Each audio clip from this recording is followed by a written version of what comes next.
So now let's talk about cognitive learning. So what is cognitive learning? So this is learning that involves cognition, right? It involves thinking. And so there are three types of cognitive learning. We have latent learning, we have insightful learning, and then we also have observational learning. And so I'll explain each and every type of learning individually. So let's start with latent learning.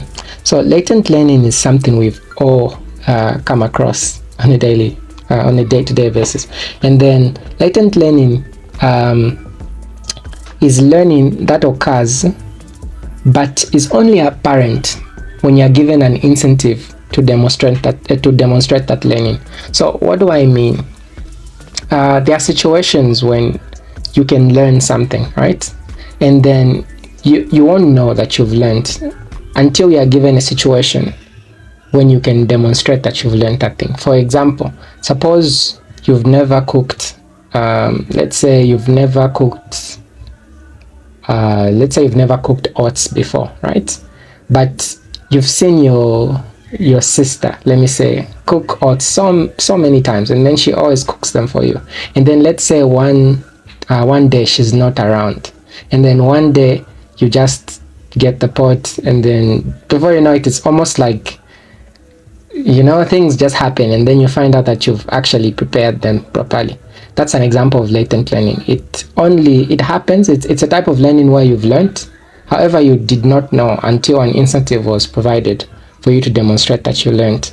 And so this originated with an idea from Edward Thurman. So Edward Thurman had this experiment that was designed as follows. So he got two groups of rats. So the first group, he had them run a maze, right?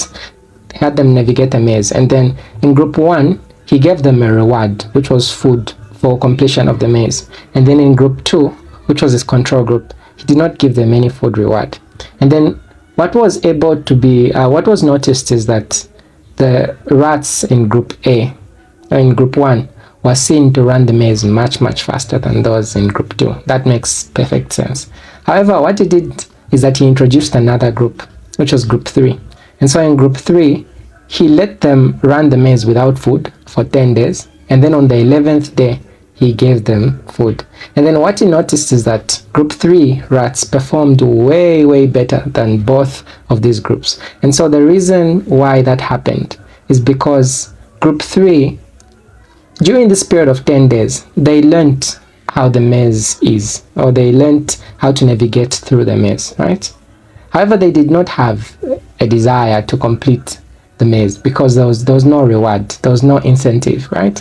But on the 11th day, when food was added, because they already knew the maze, right?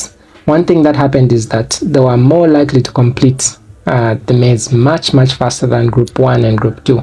This is an example of latent learning. Another concept we can add is the idea of a cognitive map. And so Edward Thurman had this idea that in order for us to complete such tasks, we need to establish a cognitive map. So what is a cognitive map? A cognitive map is a mental representation of the layout of the environment. And then the cognitive map is what will help you find your way in your environment. The only reason you can remember your way home, or you can remember the way to school or the way to church, is because you've established a mental representation of your environment. And so one experiment that he did was as follows. So we had a maze that looked like this, right?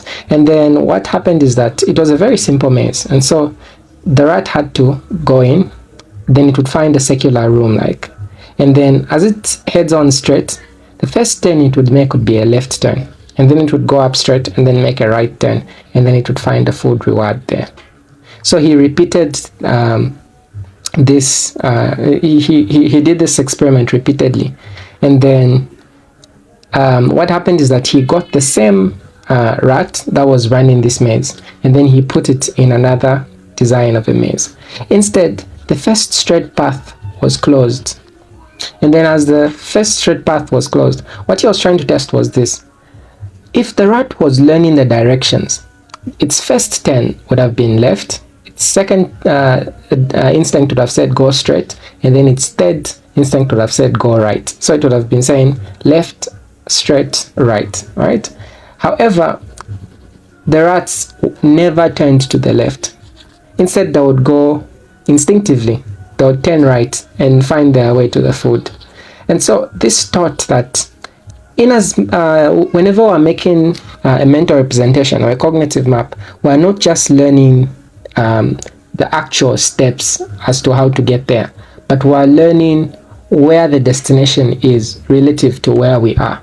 And so the rat was able to know that, oh, if I'm here, where's the food? The food is around there somewhere. And then it was able to just, make a shortcut instead of going left and then turning right. And, this is the major idea. The next thing we'll talk about is the idea of insightful learning. So insightful learning is learning that comes through deep understanding of the problem and then providing a solution. And so a pioneer in this field was Wolfgang Kohler. Sorry for the pronunciation. And so what he did is he was able to conduct experiments with chimpanzees. So what he would do is that he would use chimpanzees and apes, and then he would give them certain situations, or let me say puzzles, that can only be solved whenever you have a deep understanding of the situation. Let me give you an example. In one experiment, what he did was he suspended some fruit on the ceiling, and then what he did is he provided a pair of boxes. And so what happened is that he wanted the chimpanzees to figure out the solution as to how they'll reach for the fruit. Of course, in the first 15 minutes, the chimpanzees did not know how to get the fruit, right? And then it's almost like the idea just came, like a light bulb moment, and then they were able to stack the boxes and reach for the bananas. Last type of learning is observational learning. So, like the name suggests, observational learning is this idea of learning from observation. And so a pioneer in this field was a psychologist by the name of Albert Bandura. So he devised an experiment that was meant to prove that human beings learn through observation. And so what did he do? We call this experiment the Bobo-Doe experiment. So what he did is he got two groups of children. So in the first group, he had them watch a video, and in that video there was an adult figure that would commit certain violent acts to a Bobo-Doe. And then in the second group, the adult was not being violent towards the Bobo-Doe. Instead, the adult was quite gentle with it. And then what happens is that he got children from each group and then isolated them in a room with the Bobo-Doe. And then what he was able to see is that the children that were in the room with the adult being violent towards the doe were more likely to be violent towards the doe themselves. And this was showing that learning could happen through observation, right? And so that will mark the end of this video.